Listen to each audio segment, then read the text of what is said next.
Okay, good afternoon, everybody, and welcome to our Finance and Administration Committee meeting. I think we'll have some other council members streaming in here shortly, but just in the interest of time, we're going to get going. And so our first item for discussion up on the agenda is hearing an update from Jesse Bank, the Exec Director of the Northeast Public Development Authority.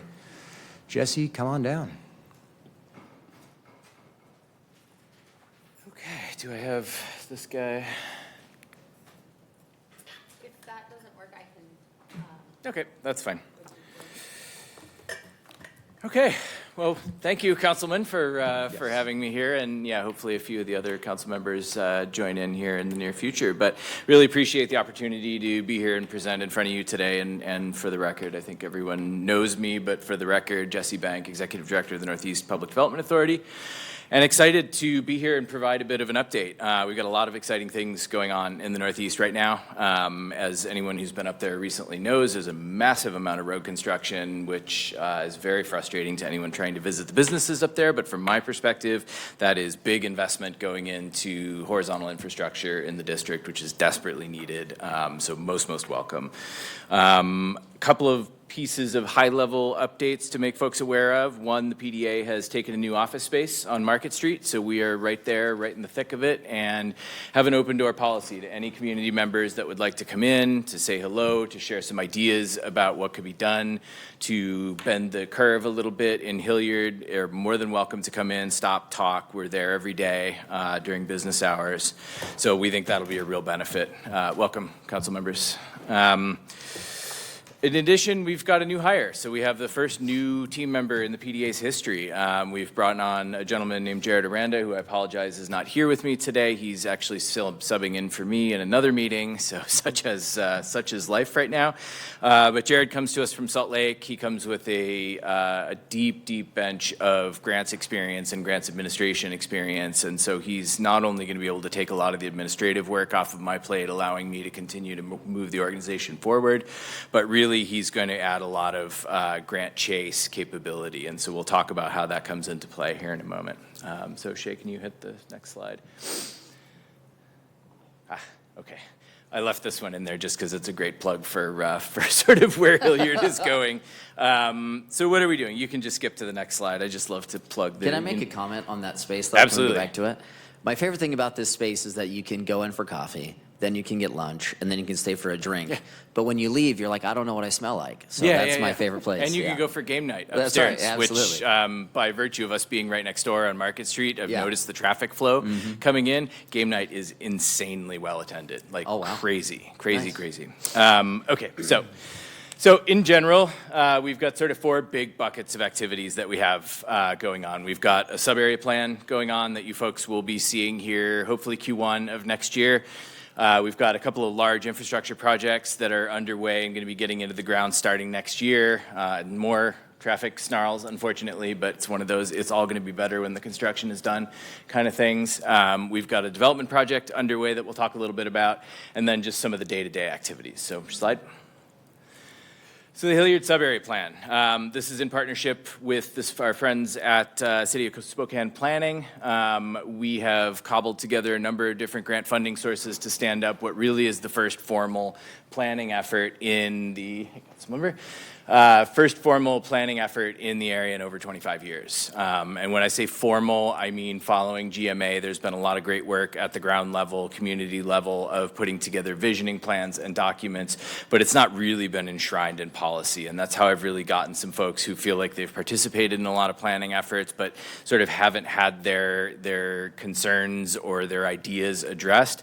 This is policy. Once you all adopt it, very similar to the South Logan plan, it becomes a piece of adopted city policy, and then those folks that feel as though they weren't heard or they weren't able to get their recommendations in can point to a piece of city policy and say it's in here, why are we not prioritizing it?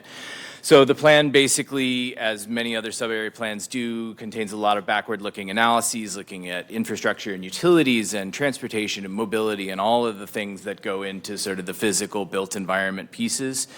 It looks at, obviously, community needs, and then formulates a series of recommendations going forward. And so some of those recommendations are large. So you can see up in the plan there, that sort of pink area north of Esmeralda Golf Course is the area around East Wellesley Avenue. That is an area that we've got a major infrastructure project going into in 2026, and so we're considering looking at a land use recommendation change for that whole area to allow for a bit of a different future, pick up some additional housing units, pick up some additional business. I think that could be really beneficial. We're also having conversations about potential vacation and of underutilized right-of-ways and alleys taking up a lot of space that are really just a haven for crime right now, and trying to sort of put some of that land back in some more productive use. And I think the most important thing about this plan is different from a lot of other plans. We're really focusing on implementability with this plan. We need to get some of these things onto the ground. We need to deliver them for the people just so they can see that we're listening, we're paying attention. And so we've brought in a group that focuses on large-scale public redevelopments that can put together a funding strategy and pair it with each of the plan recommendations such that we have a step one, we have a funding path, we have a step two, we have a funding path, et cetera. And why that's really critical is, for those of you who aren't aware, aren't as far in the weeds as I am on some of these documents, PDA sunsets in 2040. And this is a 20-year plan. So effectively, the recommendations from this plan can form a stepwise pathway for the remainder of the PDA's existence. So this is a really, really critical document. We're hoping to get a draft completed by the end of the year through the Plan Commission and Council adoption process in Q1 next year, if all goes well. Questions, thoughts on that before we move on to the next thing? Okay, next slide. So infrastructure development, I mentioned East Wellesley, and here's a before and after that puts as fine an underline as I can possibly put under that point. Anyone who's driven down East Wellesley, it looks a little bit better now with a chip seal on it, but it's a complete disaster, and there's been long been a need for a major rebuild of that road, especially now that things on the Beacon Hill large project up there are starting to move. So part of what we asked is, you know, there was this money from Representative McMorris Rogers' office to support this project, but it was just sort of stalled out. And so when we came in, we said, well, okay, what needs to happen? How do we stand this project up? And I'm happy to report that with the help of the folks down in Integrated Capital Management, we've been able to do that. And this project is in design right now. It's going to be a full sort of width section rebuild of Wellesley, including stormwater, including utilities, multi-use path, all of the elements that you'd like to see in a complete street. And then we'll connect on to the improvements that are going on up the Beacon Hill project. In addition, we've got a large project going on in Freya.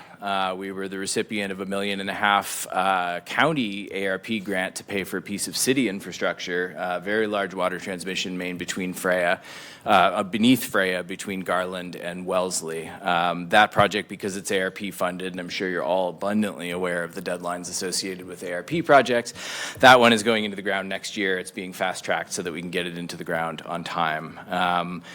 Remaining infrastructure development projects, obviously there's huge need in East Hilliard with respect to infrastructure, and so we're going to be looking to that sub-area plan and that set of funding recommendations to decide how we go forward. Next slide. So leading with development. I'm sure you all may recall last summer we submitted a request to the city to transfer the ownership of the asset at 3011 Wellesley, which is the site that you see up here. It is a strategically located site at the gateway to the historic Hilliard community, at the gateway to where Wellesley goes beneath the NSC to access the freeway. So it's an extremely visible site. And thank you all again for your support of the organization in helping us take title to the property and begin planning this redevelopment project. Essentially what we're looking at right now, and the project has evolved a little bit since I was last in front of all of you, we're looking at between 30 and 40 units of affordable housing, so that's targeting 80 to 115 AMI. We're looking at holding aside some units, and that's why I kind of give a range, some units for larger family sizes, because that's something that we're hearing is a huge need in the community. And at the ground floor, there's going to be a non-traditional childcare facility. This is another one of those massive needs that we've not only heard from the community, but we've heard from our local employers up there, that access to childcare puts downward pressure on workforce participation. It makes it very difficult for those employers who would like to hire locally, and obviously that's something that we really want to encourage. It makes it very difficult for them to find quality candidates. We've got a lot of single head of households in the neighborhood, and so getting those folks access to childcare, getting them access to childcare on the weekends, getting them access to childcare late into the evenings allows those service sector workers and those shift workers that work at those area businesses to access that critical need. So the project is moving along. We were granted approval by the State Project Review Committee to use the design build delivery method with this project. There's a whole lot of reasons why that I won't get into there, but I personally believe it's absolutely the right direction to be taking. So we put an RFP out for design build teams. We got an amazing response. We got 11 responses back to our RFP, which was quite stunning. We've whittled that list down to 3 semifinalists. We're going to be going, Councilman Cathcart and I and a few others in the selection committee are going to be sitting for 8 hours tomorrow or 9 hours tomorrow, going through a series of interactive meetings with the finalist teams. And then shortly thereafterwards, they will present their final submissions. We'll make a final selection. It'll be in front of the NEPDA board probably in November. Hope to award a contract. And then we'll be into design very quickly. The nice thing about design build is it front loads a lot of the work. So you start out with an intensive design phase with a budget and with the engineers and with the contractors and everybody that's going to need to touch the project. And they do this really intense 3-month phase where they say, okay, yes, we can build what you'd like to build for the number that you can build it. No, we can't. This is what we can build for that number. Have you thought about looking at it this way? Have you thought about looking at it that way? So by the time we are done with that process, we will have a well-vetted budget. We'll have a well-vetted schedule. We'll have a preliminary design package. We'll have some renderings, et cetera, all things that can then help me go out and raise the rest of the capital for the project. The NEPDA has committed up to $1 million of its own capital into this project. It's committed the site into the project. I'm working on raising about $8 million in additional capital right now, looking at a variety of financing tools that are available to PDAs to do so. Early returns are good. I think we should be able to land a financing package for this. But we're also going to be in front of the legislature with another capital request for this project. So some of you may remember last year we were at the legislature for a $2.5 million ask to support the child care component. We got close, but we didn't quite get there. Obviously, it was an off year, so it was a little bit more challenging for the legislators to get there. But they all pretty much unanimously suggested that we come back again this year and we bring the whole project rather than just the component. It was a little difficult to understand. It was a little difficult to package and message from our side. So if we can talk about the whole thing as a win for the community, that they felt that it would be a much stronger ask. And so we're going to be in front of them this term with a $3.5 million ask for the entirety of the building.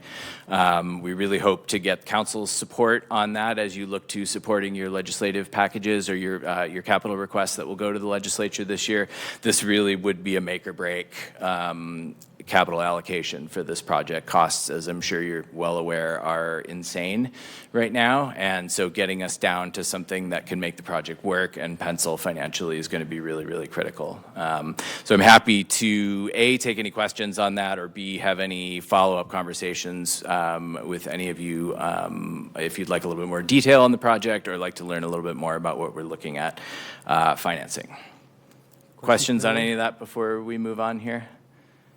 And if anybody's interested, please take him up on a one-on-one, and he can talk pretty in depth about a lot of the aspects of what's going on in the NEPDA. So Absolutely. Okay, and then this is the rest, and I save this slide for last typically when I've given this presentation, but this is probably 60% of my job, maybe more. It's really just doing the work. We do a tremendous amount of coordination with projects going on. We're very fortunate right now in that we've got almost $150 million worth of projects that are either permitted and going or in the hopper to receive their permits right now. So there's a lot of work on this coordination with the city, a lot of work with coordination with Avista, with the county when applicable, and trying to help those projects get through the process. We've been working with code enforcement. I want to give props to Luis and Jason Ruffing from the code enforcement department. We've done a couple of tours in East Hilliard right now in conjunction with some of these infrastructure projects on the premise that if we are about to invest, as of right now, 11-ish million in horizontal infrastructure in East Hilliard, and hopefully quite a lot more, we really need to take some of these code enforcement matters seriously over there. They are horribly understaffed up there, and they're doing the very best they can, and they're doing a great job, but it shows that they're understaffed. And I understand the budget constraints with all of that, and I think there's a really interesting conversation that could be had up there, and we're trying to, as the PDA, throw our hats into the ring and say, how can we help? There's rampant, minimum property maintenance standards issues. There's dumping issues. Obviously, there's some homeless encampment issues, especially as the enforcement downtown gets more rigorous. And so it looks like no one cares over there right now, and it's, I think, partly my job to help try to turn that situation around. It's a huge job, and if I can affect some of it, I'll have done a great job. So I'd love to have another conversation with any of you who are interested as to what we could do in sort of a revenue neutral way with code enforcement, because I do have some ideas, but it's a big, big issue over there.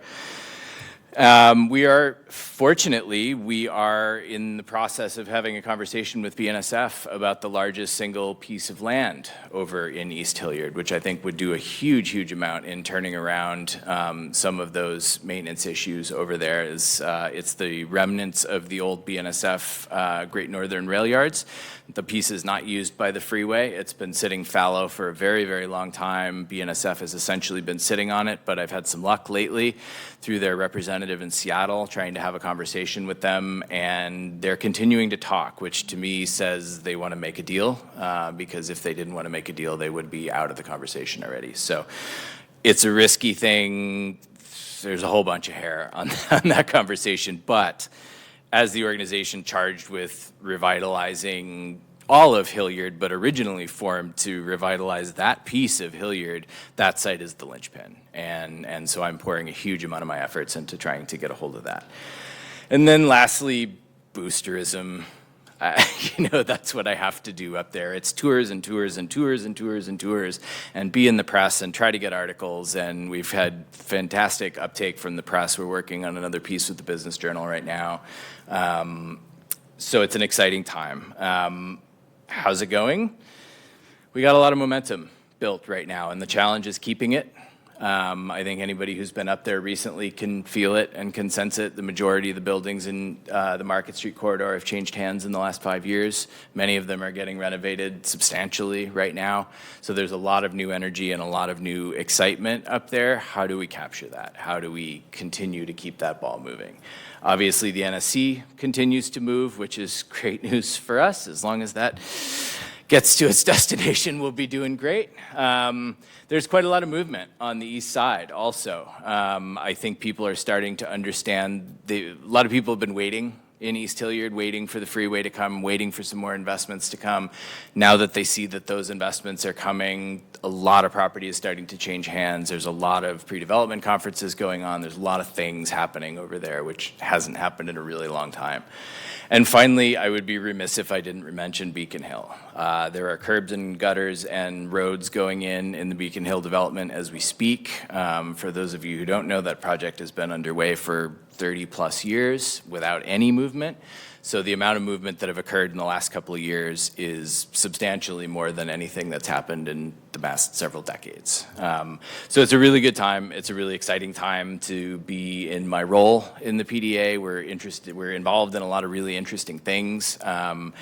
And like Councilman Cathcart said, please reach out if you want a tour, if you want to talk to me about some of the things that we're doing, if you want to see some things that we've learned in our projects and how they can be applied in your projects, please let me know. We're always happy to help. Our door is always open. And thank you again for this opportunity.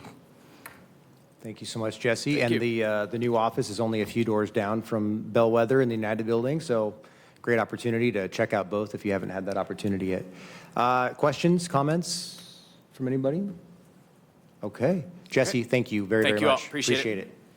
Adam McDaniel, Air Quality Community Grant. You are next.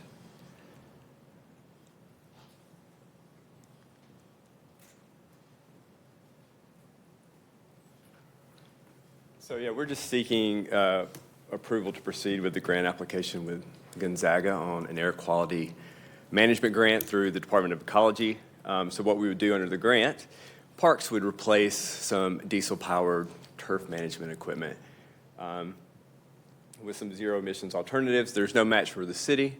And then if we receive the grant in December, we'll come back with an SBO to receive the grant. I thought we changed that to where for the applications, we don't have to approve them anymore. Am I wrong on that? For grant applications? For grant applications, I know we used to have to do it, but I thought we changed that with Michelle to where we didn't have to do that anymore. Am I wrong on that? If there's a partner in the grant, you still have to come before council. So if it's just the city applying for the grant, there's no requirement to come to council ahead of time. But since we're partnering with GU, then, okay. Evidently. Cool. All right. All right. Thank you very much.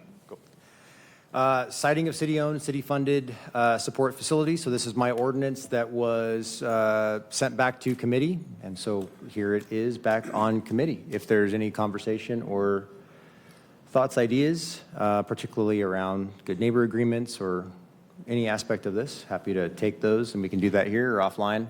But do intend to bring this back for consideration. Oh, yeah, I didn't know who to go first. I know that the next community roundtable meeting is next Tuesday, October 1st.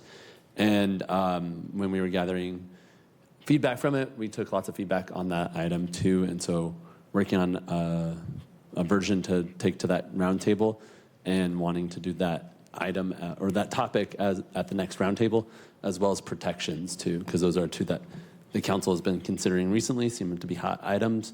So we wanted to bring those two items on protections and citing of city-owned facilities back to the roundtable next Tuesday. Next Tuesday, October 1st. And what time is that at? 5:30, 5:30 to 7 in the library. So, yeah, 5:30 to 7, library, October 1, for those interested in those roundtables. Other, did you have your hand? I was going to ask about, because I couldn't remember which one that was going to be at. I know we had different agendas for different issues for those roundtables, but I think it would be good to collect from council also, like, maybe draft ideas to present to the roundtables, if people have feedback. Yeah.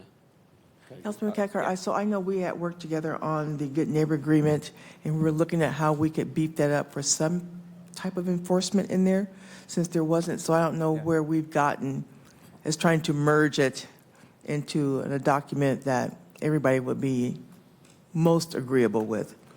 And with that enforcement piece, a lot was around code enforcement, I think, Mr. Wright, when we were talking about that. So anyway, that's just kind of looking for us to kind of circle back around and see where we're at with that. Yeah, it would be, code and PD and solid waste and probably some others. But yeah, and I know Chris had sent out some information today related to previous good neighbor resolutions and things like that for us to take a look at, not necessarily for this discussion, but just generally. So after folks look at that, if you have thoughts, let me know, and I'll reach out as well to get your input. Thank you. Yeah. Okay, so nothing else on that. We will turn it over to Councilman Bingle for the sunset clause discussion. Yeah, so this is just a resolution simply stating that, we're going to be implementing a sunset. Sort of goes through a little bit of background. I mean, pretty straightforward on that. Thoughts, questions? So, Councilman Bingle, I know ordinance will be coming from the administration that's saying pretty much the exact same thing. So are we just doing duplicate work here to really approve the ordinance as it comes through versus the resolution? I believe it's in the pipeline. Somebody should nod their head at me from the gallery seats. Well, I understand the ordinance is supposed to be presented at the DSP board meeting, so if there's a draft ready, I would love to get a copy of it, but I haven't seen any language yet. I agree, but I just know it's in the pipeline. So I'm just asking, Yeah, if there's one in I- the pipeline, really, what's our steps here? Yeah, well, it's good to hear that that's in the pipeline, because Chris and I were chatting, I don't know when we did, and we hadn't seen anything yet, and we hadn't heard of anything being worked on here, and so we wanted to get something going forward. So if that's going, great. Love to see the language on it, because, again, we don't need to be duplicative. So Thank just, yeah, if we've got the language, I'd love to see it. Okay, other thoughts on this? All right. Kate, if you can come on up, and we're going to flip-flop yours so that we start off with the budget principles and then going into the discussion after that. Okay, great. Well, good afternoon, everyone. Thank you for inviting me to lead a brief discussion of the major tenets that we expect to see reflected in the city's 25-26 biennial budget. After numerous discussions with each of you, there are three broad principles that have come across that we want to see expressed in the biennial budget. The first and foremost is we would like all to see the full funding of reserves to get them closer to their target levels by working toward a healthy general fund balance. The second major principle is we want to ensure that we are employing conservative revenue projections that would be in line with those that were presented by Professor Jones in his most recent economic forecast. And finally, everyone has talked to me about really kind of maximizing a long-term strategic thought process in our budgeting. And I think all of you did a lot to encourage that by adopting a biennial budgeting process for this year and going forward, as opposed to the past where we focused on a single year at a time. So last time I talked to you guys about budgeting, we had kind of a brainstorming session, and today I'd kind of like to do a similar thing where maybe I open up the floor to each of you if you want to add anything about things that you would like to see reflected in this year's budget.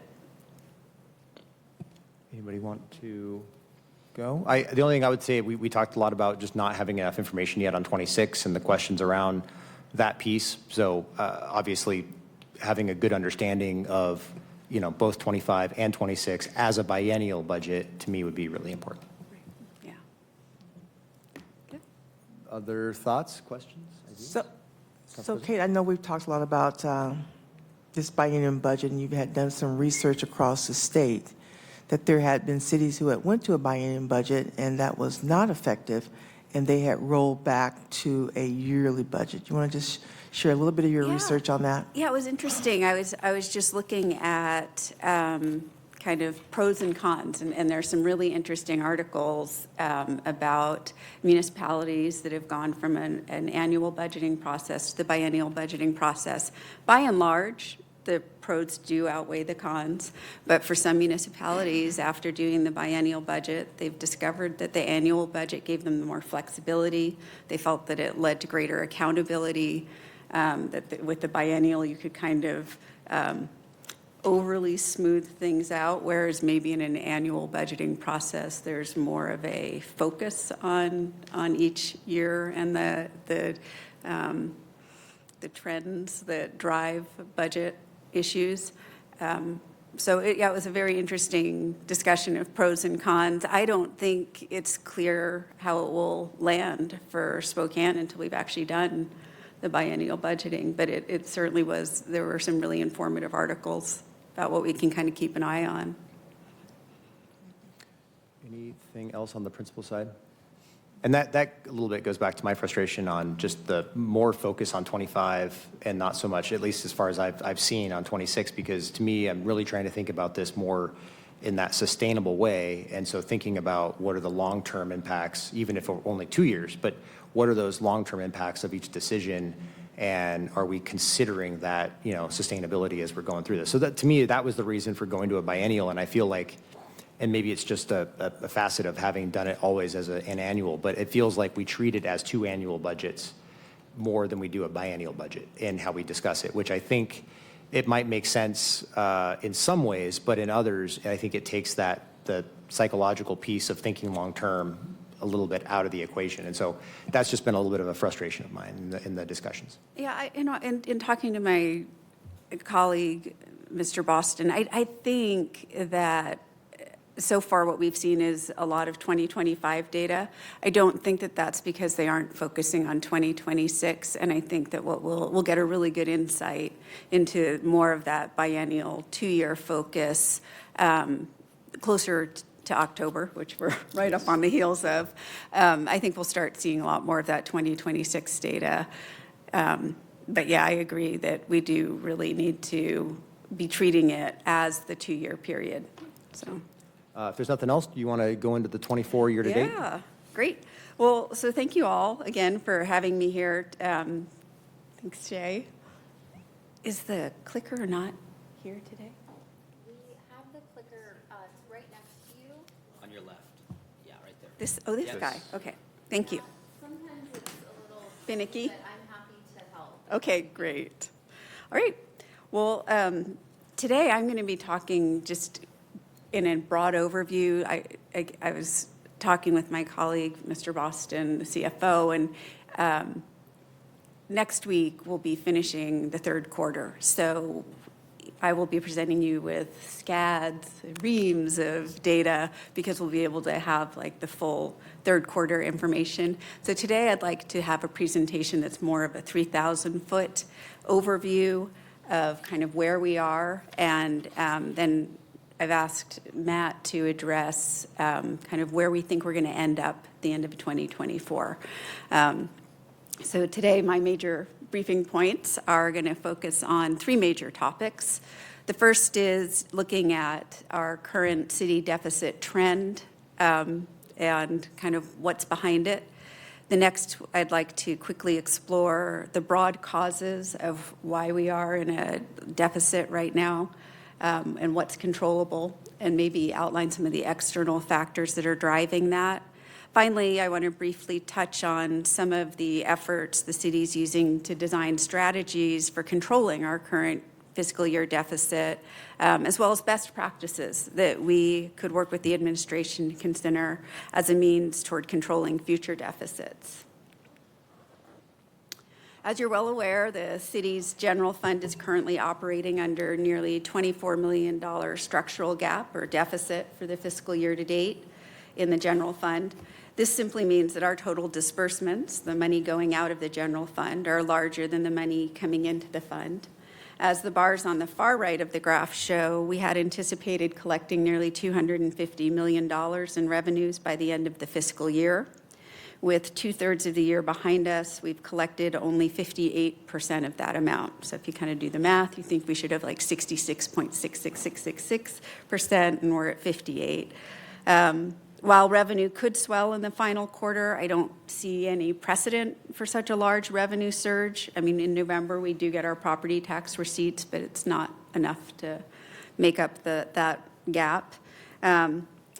So in contrast, the city's work to control our general fund disbursements, and they're still running at nearly 70% of the budgeted amount, which again, you'd think it would be maybe 66.666 for where we are in the year. So in spite of the administration's cost control efforts, our deficit's growing in large part due to this revenue shortfall. This graph shows you our revenue collection through September 20th at every year since 2016. And as you can see, taxes account for the lion's share of general fund revenues, nearly 80% on average.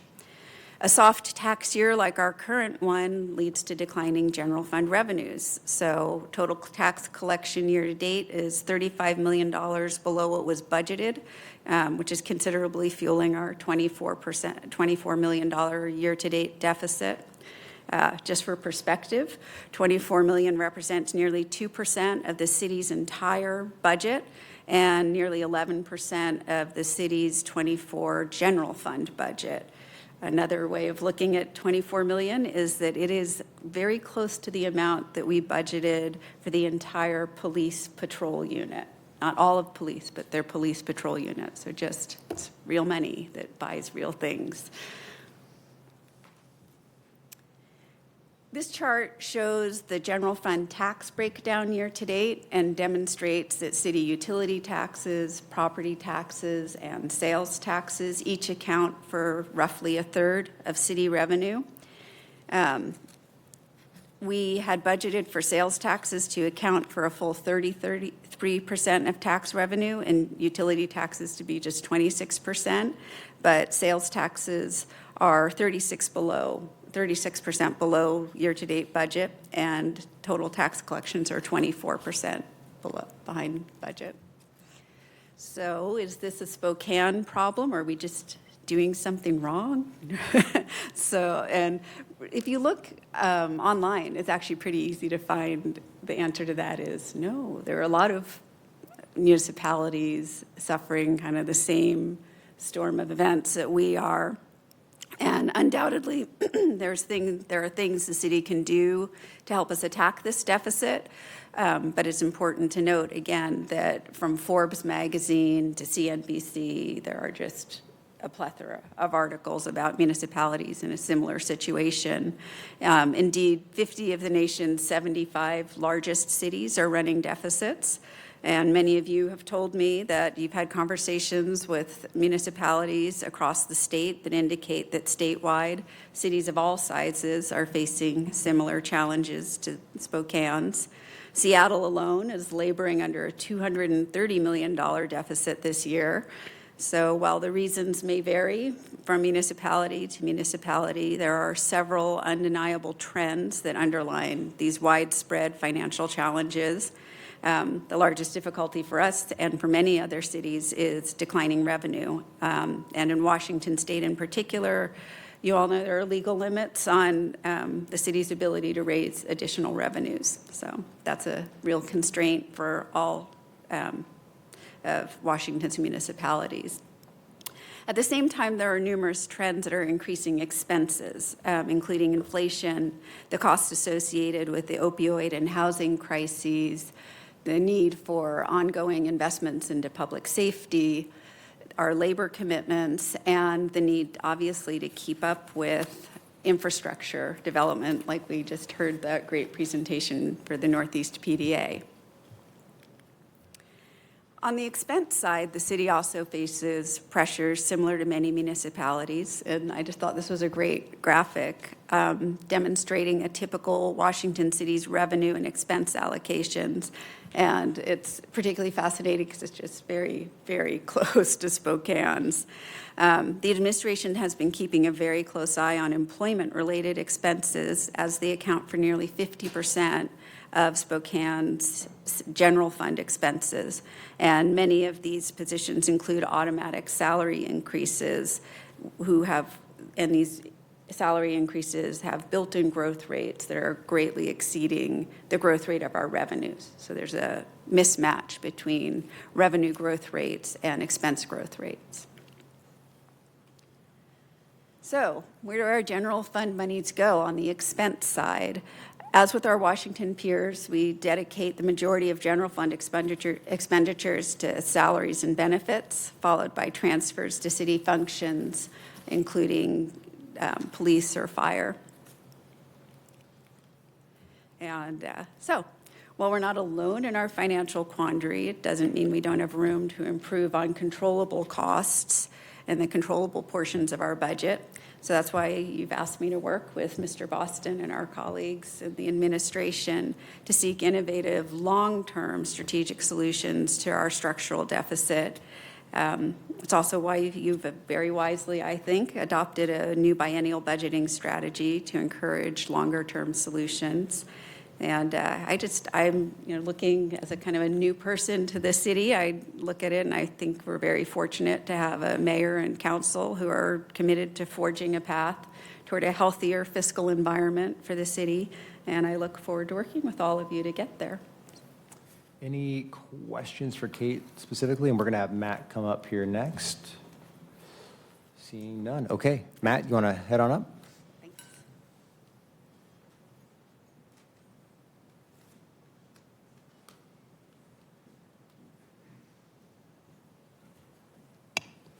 Thank you, sir. Thank you. I so wanted to do my Darth Vader breathing, but I didn't. You know what? As we move forward towards the end of the year, I'm just going to go all black. Black tie, black shirt, the whole thing. I might even put the mask on. I got a helmet for you. We need a trombone, Perfect. too. Perfect. There's one sitting on my desk. No, I appreciate the opportunity to talk to you all about how we're going to end up for 2024. In looking over Kate's information that she has so far, I think there's a little bit of a disconnect on kind of the information that we have that I do want to share with you. While 2024 actuals are not very good, I will tell you that the 2024 budget that we adopted is very closely aligned to what the actual performance is. We had originally, I believe it was the previous CFO and administration that it previously adopted, I think it was a 2 or 3% revenue growth for sales tax figures into 2024. We scaled that back down to about a 0.4. It's landing at about a point, or I'm sorry, we scaled that back to a 0.3 based on discussions that you and I, that we all had together last fall. I think year over year for retail sales tax, we're at 0.4. So we're just beating the projections that we had by 0.1%. The difference in kind of the graph, or at least just what I'm presuming it might be the difference, is when you're looking at sales tax, for example, you're looking at it in a 13-year period. But remember, we're always looking at sales tax 3 months in arrears. So we have only collected up through June right now. So even though we're nearly at 10 months in, 9 months into the year, we've only collected for the first 6 months of the year. So that's why it would show that we are drastically under for our sales tax revenues from my presumption. And then again, on the property tax side, and again, Kate and I will work on this, but I think from the property tax side, right, you get 2 large payments of property tax per year. So if you try to smooth that out between 12 months during the year, and you're really kind of in the in-between of Q3 and 4, you're going to be a little bit skewed because you can't smooth it out when you have a deposit that happens in May and a deposit that happens in November, because your taxes are due at April 30th and October 31st. So with that, you're going to have that huge blip. Now, that's not to say that I'm not concerned about where we're at for 2024. I think, as you all know, that I'm very conservative in the budget projections that I give, and I give very, very tight budgets, and I think that goes to show you of what we did in the mid-year budget review. We pulled back $500,000 altogether based on updated projections that we had. That ultimately did not go to the reserves. It went to the traffic calming reserves instead. So while yes, we definitely want to see that those general fund reserves are being enhanced as well. That didn't happen during the mid-year review, so we're $500,000 short than we would have been if we would have just left it in there and not done a mid-year budget review. That's not to say that there isn't more work to be done. So with the, Matt, just to clarify, it wasn't the budget review that caused it. It was a choice made by council that Correct. caused that. Yeah, So correct. I'm sorry. The review is not the evil thing that's at fault. No. Yeah, I'm sorry. I'm communicating that incorrectly. So yes, the administration originally proposed that going back into the reserves, the unallocated reserves. The council made the conscious decision to put that back into traffic calming. Obviously, completely within your purview to do that. I think for 2024, I mean, there are a lot of things that keep me up at night when we budget very, very tightly like we have, and we've pulled expenditure line item budgets. We don't have a whole lot of margin for error, right? And that was the point. That was what we did by design, right? We didn't want to let people just kind of run rampant with an excess budget that they had out there. But there are a handful of things that I'm worried about. Primarily aren't in the general fund, but are relied upon within the general fund. So funds 1625, 1910, and 1970. 1625 is our public safety personnel fund. 1910 is our criminal justice sales tax fund. And then 1970 is our fire fund. 1625, if you may all remember, that was a public safety personnel fund that was brought on by a property tax levy lid lift some years ago based on a grant that was being removed from fire that funded, I think it was like 25 fire positions at the time, went to the voters to get that. There was a balance between both police officers and firefighters. The unfortunate thing is because that is a property tax, it has a very stagnant growth of 1 to maybe 3% if there's a big boom in construction that year. So that's the revenue growth that it has attached to it. But as you know, with our public safety personnel, we have large cost of living increases that are inherited in those. So saying that we could stay within that without having it be a structural gap and knowing that we're going to have to contribute to the general fund is just kind of an apparent problem that we're going to have to deal with in the very near future. I think it was put off in years past, and the structural gap is just growing within that fund. Obviously, public safety being primarily a general fund funded sort of service, we have to deal with that in the very, very near future. Suggestions are kind of coming up, but we're going to bring more to you as the solutions present themselves. And I think that was 1625. 1910, again, is a sales tax. Sales tax being very flat right now, year over year, is a challenge for us. Criminal Justice Fund, remember, was the fund that we used, or that the previous council used to, based on the previous administration's recommendation, used to fund the mid-year budget review from prior year, right, when there was that large police overtime budget of roughly $4.2-ish million came out of that criminal justice fund. That was all of the excess dollars. Now we're seeing better than worse than anticipated tax revenue in those funds, and we pay primarily for a large contract for police, which is their taser and body cams, as well as the jail costs that come out of that fund. Jail costs, again, they have public safety contracts that are tied to those jail costs and that contract that we pay to the county.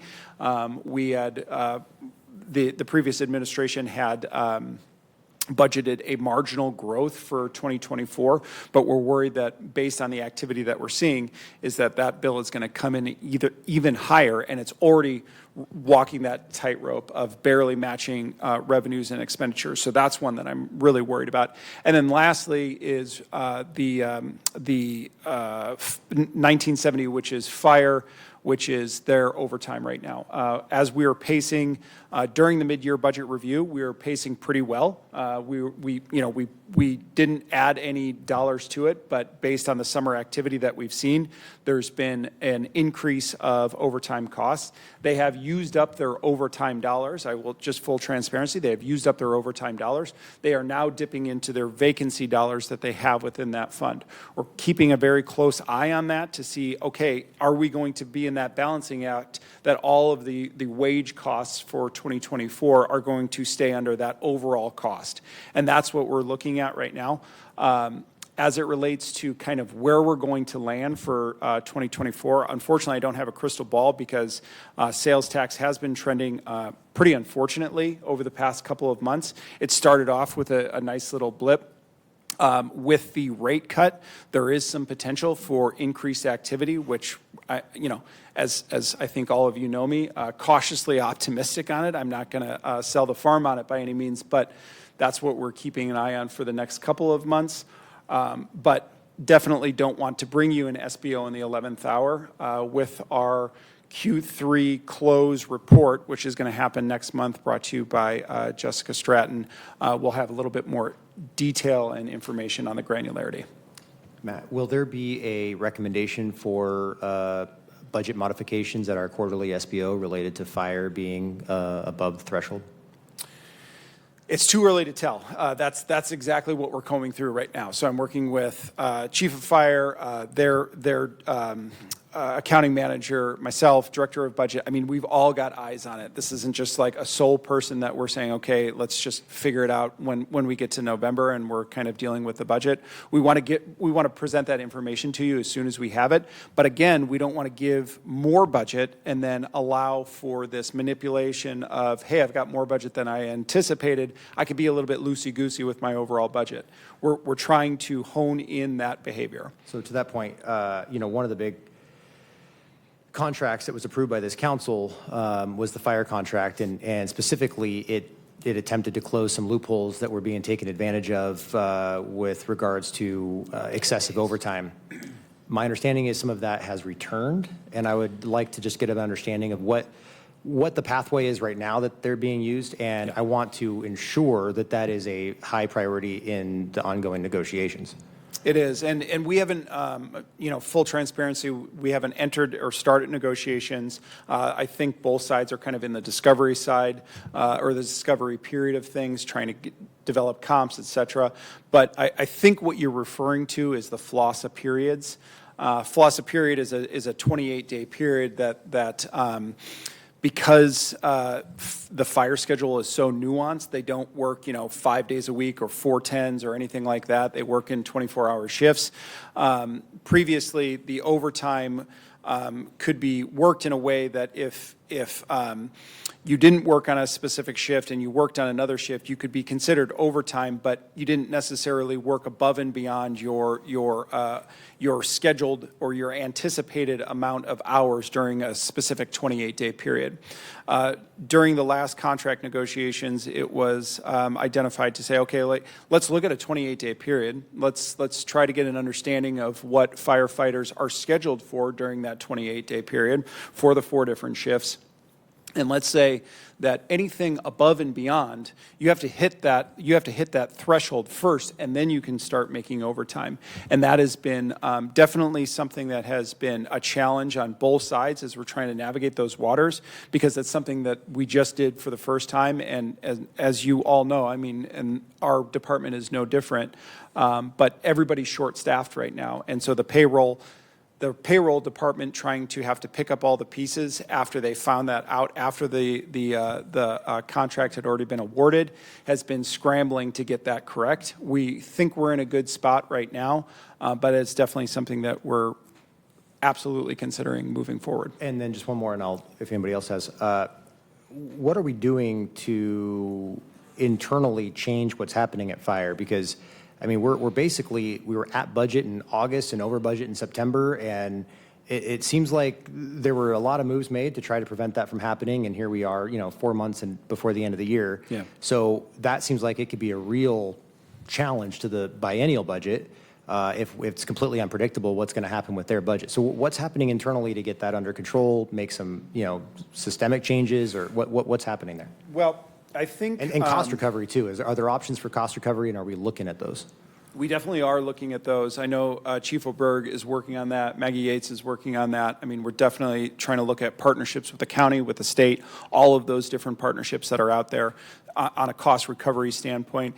As it relates to what we're doing internally, I mean, I think the most important thing really to identify is the overtime budget. And I will kind of fall on this sword because I think I was probably one of the ones that was banging the drum the loudest in previous years when I was looking at overtime numbers just as the payout number alone. I wasn't looking at the hours. I was looking at the number of the payout alone, right? And we have to remember that a cost of living adjustment has been ingrained in those overtime numbers, and they compound over years. So if I were to say, okay, just using loose numbers, that, your budget for overtime is $1 million in year one, and I've noticed by year 5 it's at $1.25 million, and I've said your overtime has increased 25%. How can you do that?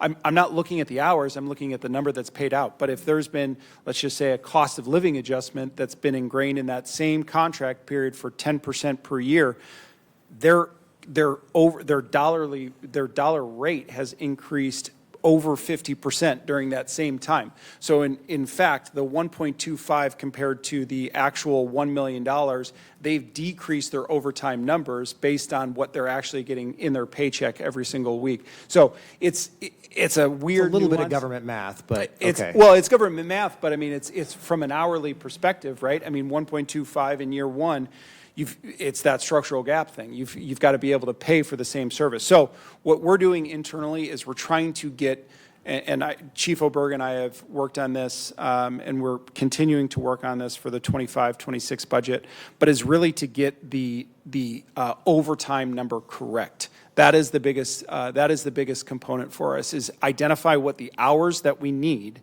and then backfill what the collective bargaining agreement is to get to that number. And that gives us that output. Is that what we're doing with police? Seeing exactly what the number is and going backwards from there? Or are we just cutting it up front? So police's overtime number has grown, I mean, in comparison, substantially more. Their budgeted overtime has grown substantially more during that same period of time. So if you were to look, especially at 23 versus 24 for overtime numbers for police versus fire, police has risen, whereas fire has decreased substantially. Now, again, fire is grabbing the vacancy savings that's sitting in their general wages and benefits. That is not something that we want to do because it doesn't actually create that transparency of things. So we're trying to get each budget line as accurate as possible, and that's our goal. Yeah, I mean, it'd be nice to have that accurate. Questions? So I'm going to pivot. So are we still working under expired jail contract? I don't remember us ever signing a jail contract. So we have not signed the jail contract. We have heard nothing from the county about a jail contract in recent months or years. I think since Measure 1 was on the ballot, I think those conversations got a little bit silenced. I think the big challenge with the jail contract is the capacity that's there. So we're trying to talk to the county of how do we fix capacity issues that we have on an ongoing basis, because the capacity is going to stay the same even if a Measure 1 were to pass tomorrow. The capacity would stay the same for at least the next 3 to 5 years because it would take us some time to actually build a new facility. So how do we get creative on the capacity that we have right now and utilize those dollars? Our numbers should be the same in terms of what we were charged 5 years ago, meaning the bed rate, et cetera, and our percentage, but there's no new contract that has been brought forward and no discussion that I'm aware of. So I was no forecasting as to what increase. The only thing that we look at is just headcount. We look at it on a quarterly basis from what they provide to us. It has substantially, well, I shouldn't say it has substantially grown. Since COVID, it has grown substantially. But if you were to look back to 2019, our numbers are pretty on point. Our 2024 numbers are looking very, very close. Our projections are looking very, very close to 2019. So that was a lever the county had. Yeah, I think that the capacity with not necessarily the downtown jail, but at Geiger is there if staffing issues were fixed with the county. Is that correct? I can't answer that. Yeah, I mean, The challenge there is they can't hold most of the folks they arrest because of their issues. I think with the misdemeanors, I think there's capacity there if it comes down to. It's not about the crime. It's about their background and a whole lot of other factors. No, That's yeah, the issue. I'm aware, right? Like, are you going to hurt somebody? Are you a flight risk? Like, I'm aware of all that. But if we had staffing out at Geiger, there is space for folks who fit in that category. And so, didn't know if that's something that we wanted to pursue with them, because that for us, I know, is a big hindrance as well. The last meeting that we had that I was a part of, which is that quarterly meeting that I was just referencing, was trying to come up with solutions and trying to actually say, okay, let's throw pasta on the wall and see if it sticks. I think every jurisdiction that's participating in the quarterly meetings is hearing the same thing of capacity, capacity, capacity, right? We also hear the same thing of our officers are sitting, I forget the term, I think it's red lighted. Red light when they're status, red yeah. light status when they're trying to book. We need to come up with solutions instead of regurgitating the same story every single time. So the way that we left it the last time was, let's come up with some solutions that we can bring to policymakers and say, okay, here are decisions that we need to make. And I've pursued some of the other state facilities that are in the region, and I've heard that there might be some capacity in some of those facilities. Yep. And so I don't know if you guys have pursued those conversations. Yeah. Maggie Yates and I have talked about it more than a handful of times, and looking at kind of what those transportation costs are, what the access to defense is as well at that time. I mean, I think if we were to go down that road, and again, I'm not going to pretend to be an expert on that because I'm just a finance dork, but I will say that I think that there's opportunities because coming off of the heels of COVID, we have that virtual accessibility. And I think if we can be creative on it, let's leverage that as much as we possibly can. And so, yes, those are conversations that we've had internally as well as with external stakeholders. Mm-hmm. Yeah, Matt, I know we get the quarterly financial reports. I'm just wondering, is there a way that we can do something simplified every month? Because it seems like waiting every quarter feels like a long time for us. Yeah, so Jessica and the budget team send out a monthly report every single month that kind of gives us our budget to actuals. It's not a presentation every month.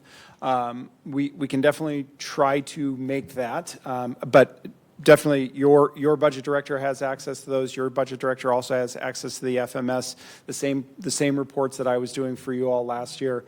Whatever we can do to kind of help, we're happy to do in those things. The information is readily available for your office as well as anybody that's looking for it. It's not the magical Questica key that I think we were promised of, hey, it's going to tell me what lever I need to pull because this month is showing over budget and this one over here is showing under budget.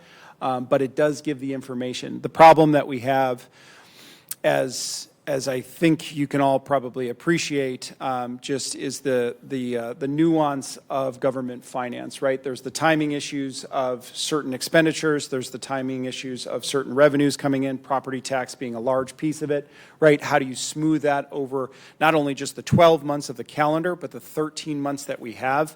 That's the 13 periods that we operate in. The city of Spokane operates in a 13 period, which makes it also a little bit weird. And then going into the sales tax being 3 months in arrears really makes it difficult to kind of smooth that out and understand that nuance in just looking at it at face value. And I think I think Councilmembers Zapone, Wilkerson, Cathcart, Bingle, I think you probably can all remember that when we were at that mid-year budget review, it was us against the previous administration saying, you are smoothing out those numbers, and we're not smoothing out those numbers. And they were smoothing out those numbers to a positive surplus in 2023 of $500,000, when we were saying, no, you're upside down $9 million. So we as a administration and administrative finance team, we are doing that. We're under that. We're conservative, but we're definitely trying to relay as much nuance as we can to you all. Yeah, just to follow up on that, I was just looking at one of those emails from Jessica, and it just feels kind of probably overwhelming, I think, on a regular basis. And I'm just wondering if there's a way that we can get a simplified update at committees so that we're regularly checking in, because also, are we great at checking all our emails and going in depth? I'm not. Yeah. So I think that having some sort of simplified way to include that in the packet every month would be really helpful for us, and just kind of a roll-up of revenue and expenses. And to your point of like how it varies, I'd imagine our budget accounts for those periods of time. So we'd say, in this month, we're expecting revenue to go up because it's property taxes, and that would all account for the year-to-date rather than smoothed out, I'd imagine. I don't know. Let me try to think about some things. I mean, obviously, we're under the gun in trying to build a biennium budget. I can't promise that I can get you anything by the end of this year, but I will definitely, I wrote a note about it to try to get something prospectively for 25, 26. Or we can work with Kate on it. Yeah, I was Yeah, going to say, Kate would be our own number nerd. Would be excited. We love that. to It's an regurgitate endearing this comment. rest- On that note, can you just make doubly, triply sure that all necessary available information related to budget, numbers, et cetera, are available to Kate. Yeah. 1,000%, nothing yeah. is restricted or not made available. Totally. I mean, I think the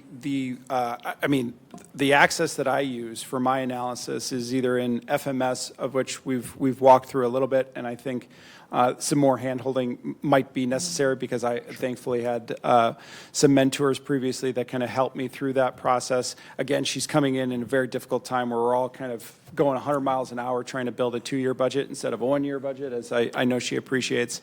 But yeah, we will definitely get that. And really the one that I use the most is our API connected worksheet that is on the budget website. And so I'll ensure that she has all of that. Thank you Yep. very much. Anything else? Okay. Mike Ormsby, come on down.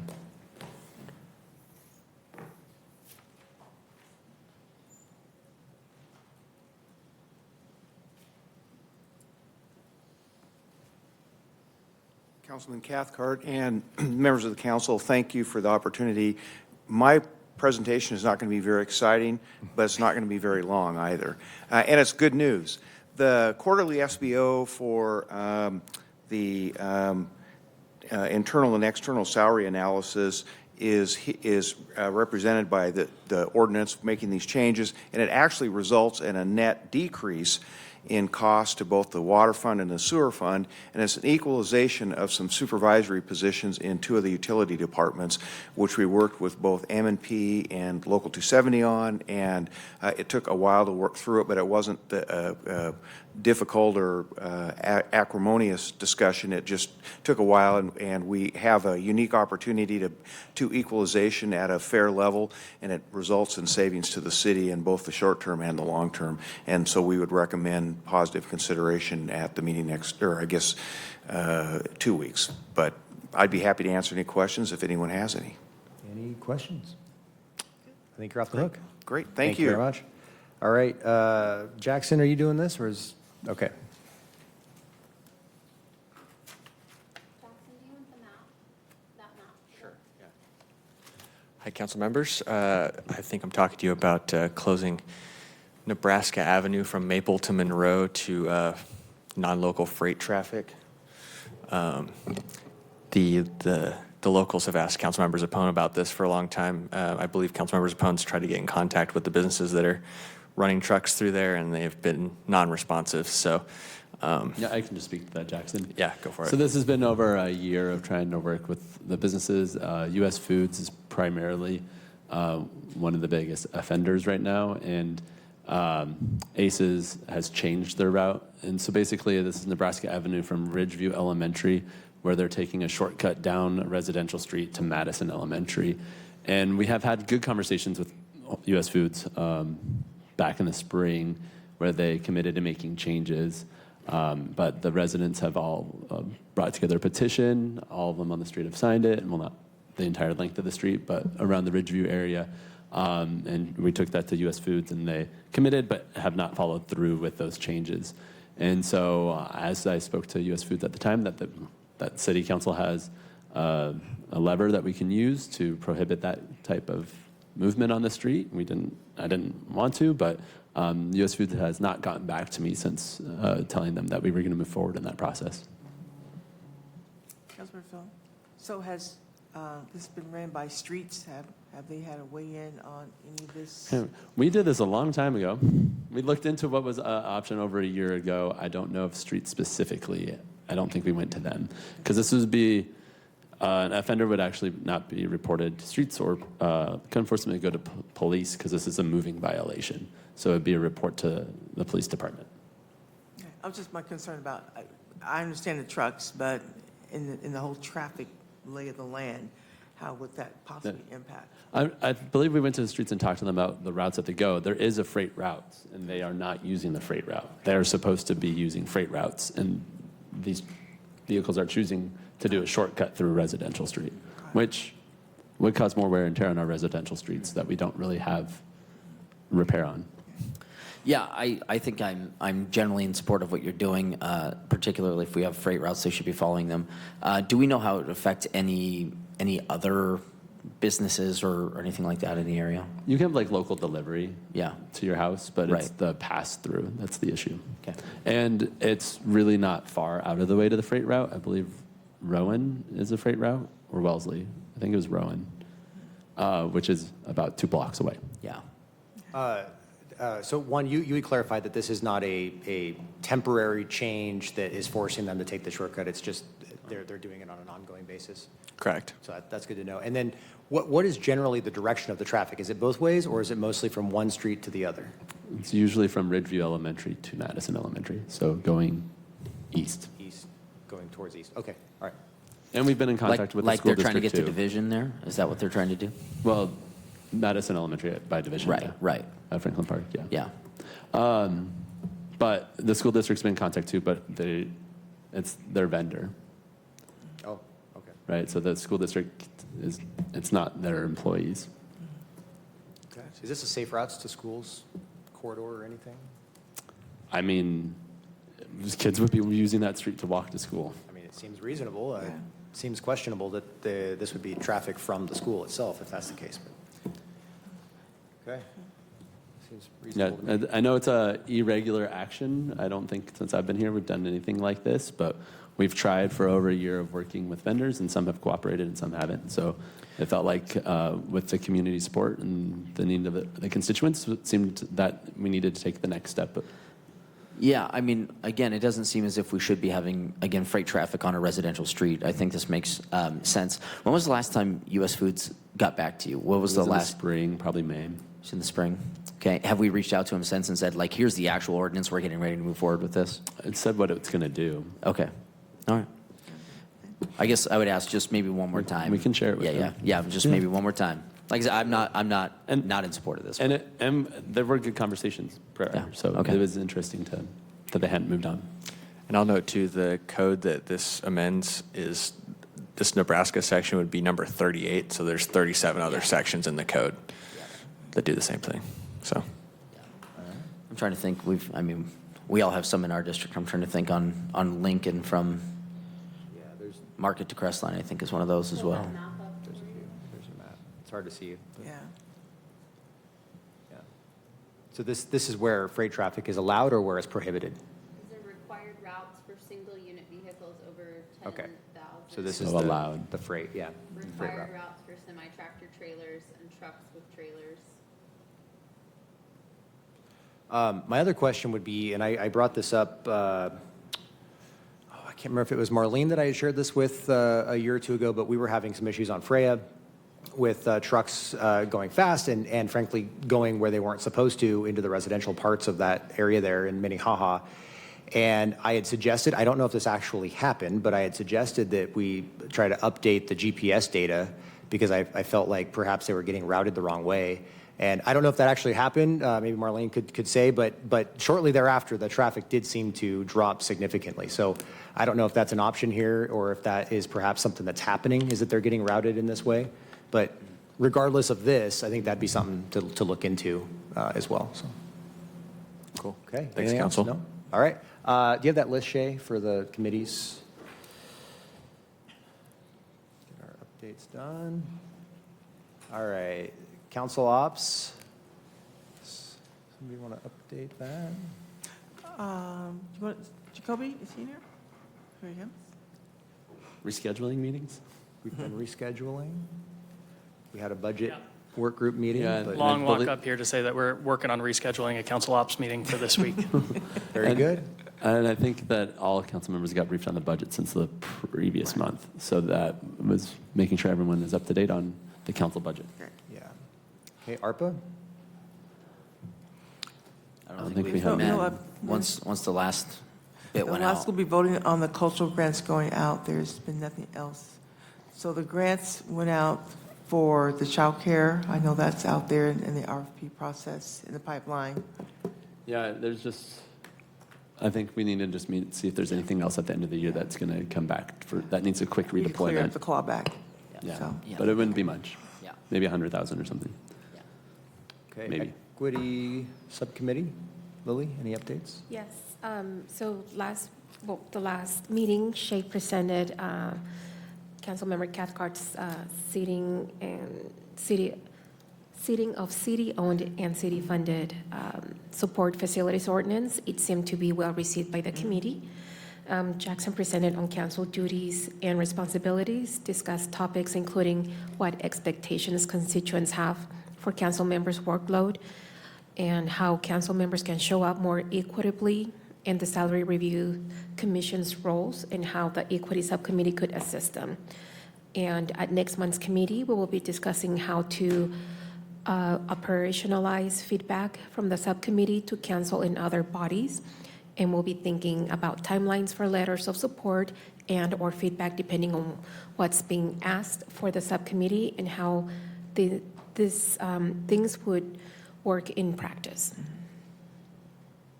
Okay, great. Thank you very much. Inspector General, it's not happening. Language access work group, has there been anything? Is Alex here? Alex, any updates on that?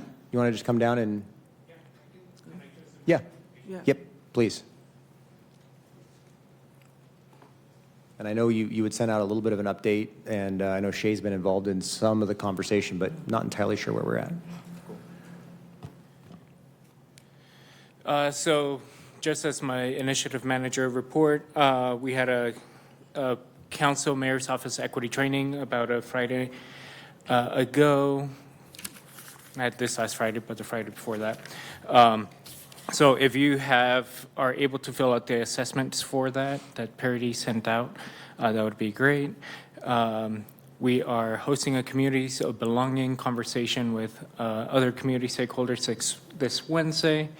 Our equity subcommittee just got an update. And then language access, our web team developed a pretty cool tool where we're able to drag in different word formats and get AI translations. It's in its very beta form, but we're taking this opportunity to figure out what the workflow is on that and how we can, how we can continue using it and giving feedback. It does have a chart that kind of lets us know who's using it for what types of documents, and then also the cost for them. So, and it's able to track who's making those, who's using the program. So we're able to track costs that way as well. But again, it's in this very beta format. So we're looking for feedback on what tools work best or not. And then, something that's coming up is I'm going to be presenting at the Neighborhood Summit in November and working with one of our neighborhood council's reps to kind of create that presentation there and supporting climate planning and the RFP committee for the Fifth Avenue Community Plan. I do have a presentation on our Othering and Belonging Conference I attended in April. Do we want to go through that now? High level yeah? of it? Yeah, just want to do a real high level. And then I would also ask, I don't know a lot about this summit. Could you just give a 30,000-foot, is this just all the neighborhoods, and then what are you presenting on? Yeah, so I believe the summit's put on by ONS, and it's in November, I want to say November 13th or one of those Saturdays. And it's really just presenting, I think, learning about how neighborhood councils can be more effective, learning from each other, and then also being able to share out. I would be presenting with Tyler on creating neighborhood councils of belonging. So what are some practices of being more inclusive to new members in their neighborhood council? See what comes out of that. So we'll be working to see what that presentation looks like. I'll interject right here, Councilmember Cathcart, that workshop for the Office of Neighborhood Services, it's like a full day. Like I had offered up Jacoby Bird, like how does a neighborhood council navigate the city website? Something as basic as educating them on city functions, how to access information, actually what's going on. I can send out the event guide for that date to all the council members. Oh, perfect. Forgot I had the power.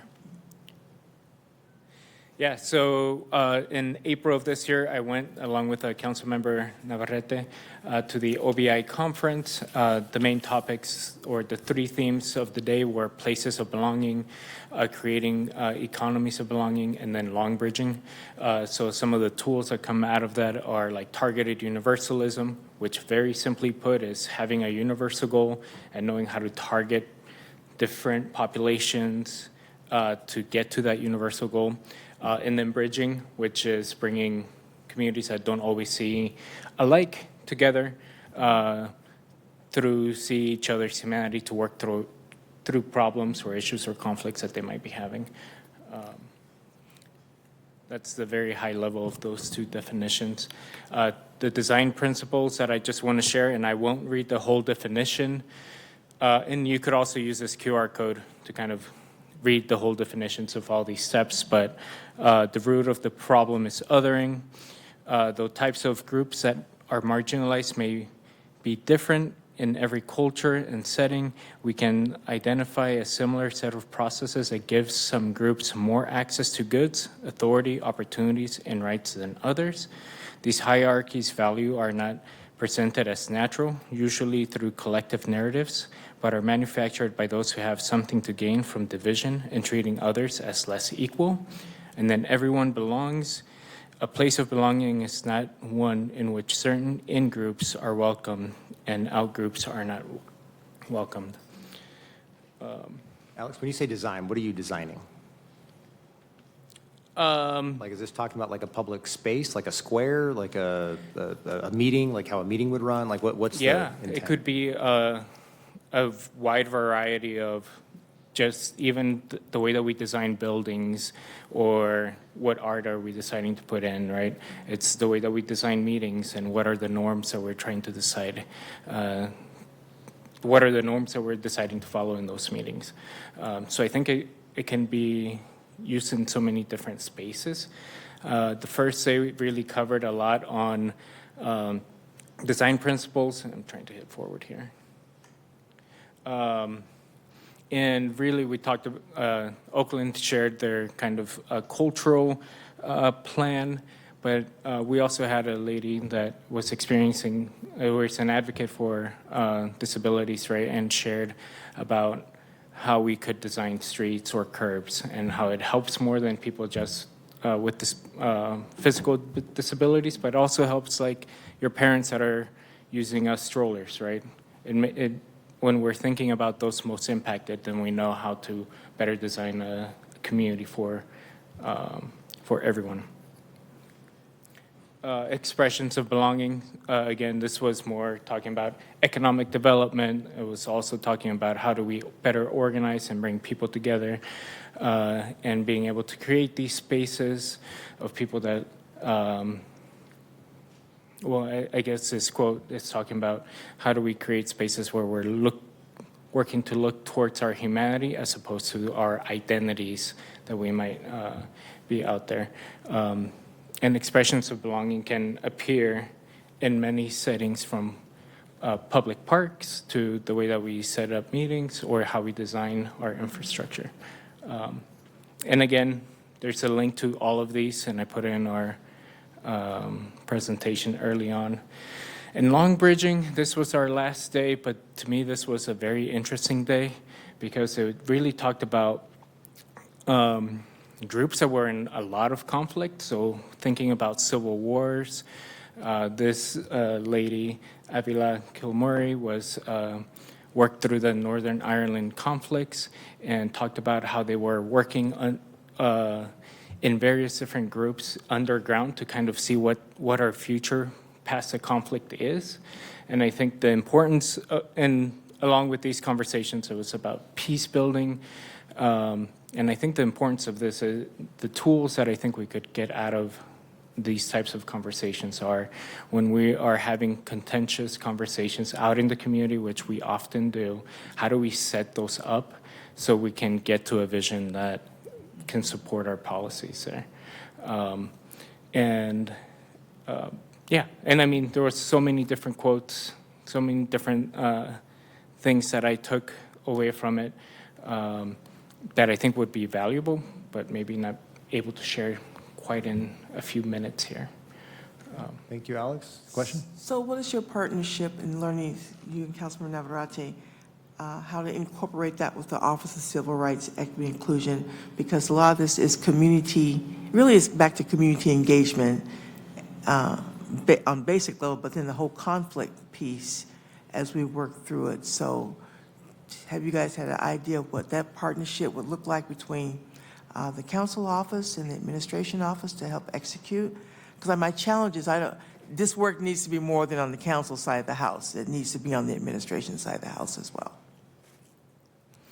We haven't had conversations about that, and I don't know if Councilmember Navarrete would have something else, but when I was thinking of like intergroup conflicts, I feel like our criminal justice system sometimes comes across as a lot when there are community groups that are pitted against each other or see themselves there. So I think there's a wide variety of spaces where these tools could be used in the way of bringing communities together to have conversations. Okay. All right, thank you. What else do we have on the list? Thank you, guys. Ledge committees, there been a meeting? Go ahead. Yeah, we met to start talking about a preliminary agenda for this year. It was just our first meeting to talk about council priorities and administration priorities, and was kind of sharing. I don't think there was anything really either controversial or new to that list this year. No, what was more controversial and new was how Republican you became in some of your policy positions. And I just want to say, I'm proud of you, buddy. That's it. Hey, I use the word conservative. Interesting way to go about it. But if there are things from council members that you want to make sure that are on the legislative priorities, make sure to send it to Eric or to the committee members, whichever will make sure that it gets talked about and discussed. We haven't cut anything that people have said yet. It was just the first meeting to start talking about the agenda. Just put it on your calendar for December the 5th. We just determined that date to have our legislative forum for all our electeds. They'll come to us for study session. It's a yearly thing that we have, so that is on the horizon. So we should try to pass something before then. I have an idea. I will just share, I'm pushing for the ledge agenda at the Health District to include two specific items that I think would make sense for us to include as well, which is support for more residencies for primary care physicians as we are losing existing residencies, and then also investments on mental health, psychiatry for youth under 18, but especially for folks that are even younger, because there just does not exist a whole lot of options, and the options that do exist are slowly kind of dwindling. So I think that's a really important one to get under control because of the long-term, downstream effects. So I'll just throw that out there for the Ledge Committee to consider. If you saw the paper Sunday for the number of psychiatry for young people, it was alarming. It's really frightening. Investment Committee, no meeting that I'm aware of. Sirs? Sirs, we're transitioning from our in-house CIO to our outside, our OCIO, and they came this week and gave a presentation, and our group that manages or helps manage our fund, HIAS, talked about how they were going to be working with our new group. HIAS was recently acquired by Morgan Stanley, and so we got a presentation on the doors that sort of opens for us, the funds that opens up for us. And so it looks like we're heading in a good direction, now having, again, it's going to save us some money, number one, in the long run. When you look at the salary we were paying our CIO versus the OCIO, we're going to get some better rates on certain funds when it comes to transactions, which is going to be good, and management fees, it's going to be good. And then again, overall, just direction, I think we're making some good decisions. So, yeah. Aging long-term care. So we are meeting with the announcement of the track closure. Our organization, Aging Long-Term Care, is how we can step in, support the people who will be needing services when the track center is closed. So there's been outreach there. Shay, can you scroll? Go ahead. I forgot to mention on the CSRS board, we recently passed an ordinance that expanded the board to 4 employee representatives and 4 other representatives. And so Matt Boston was in that meeting for the first time for the administration. And again, obviously administration paying half of the pension. It's really important that they have a seat there. And I think that the policy that we move forward with expanding it equally on both sides was really beneficial, and we'll see some positive results from that. AWC? Yeah, this last Thursday, Friday, AWC board had our retreat to set our new mission, vision, and goals for the organization. Last year's retreat updated the mission and vision. Yesterday or last week, we were talking a lot about the goals, and it was very fun and lively too. Lots of bonding with council members and mayors and city administrators from across the state. Some of the big takeaways are the goals are around a lot about engagement, communication, informing, educating members. And I don't think there's anything that was really a new direction for the organization, but really updating those goals for what should we be focusing on for engagement and education. One was talking about an accreditation program for certificate of municipal leadership and trying to see if that could be accredited, with trying to provide that type of learning opportunities for council members, and engagement and trying to have more, we use the term affinity groups, but more focused groups of opportunities to engage, whether it's the same city size or geographic location. So how can you meet people that tend to have similar issues that you're dealing with and share those ideas? So those were a couple, just two of them. Basically, there were over 25 different goals that were discussed and weighted and prioritized. Fire pension, there may be, it's Kate, our budget director, is looking at some numbers, but there may be a special meeting in October to talk about a possible way that the fire pension board could both support fire overall, and there might be some ways the city could support the pensioners. That's a conversation still ongoing, but we'll see if that is a doable type thing. So we're hoping to get something on the books for mid-October. I'll just say the LTAC, or the lodging tax, we'll be meeting next week. We'll be looking at our proposals for how we fund next year. You know, there's the first cut that goes to pay the bonds for the facilities, but after that, how we invest in Visit Spokane, Spokane Sports, and all the other entities that bring in opportunities to our city. Coming near you. And then And then board? yeah, the tourism and cultural investments, new name. Those grants we approved and got out the door, and the next round won't be until, because it was so late in the year this year, timing wise, it's going to be applications due end of February for a time period of April through October, and then end of September for November through March is the goal. So we will have the next round of scoring for council next year. Okay. UDPDA? I will just say we just had an election of our leadership. Katie Sheehan is the new president of the U District Association, so more to come from that. All right. And Visit Spokane? Anything on Visit? I was at the AWC board retreat, so I was unable to make it. Okay. All right. Well, that is all the updates. If there's nothing else, we'll adjourn this committee and see everybody back at 3:30.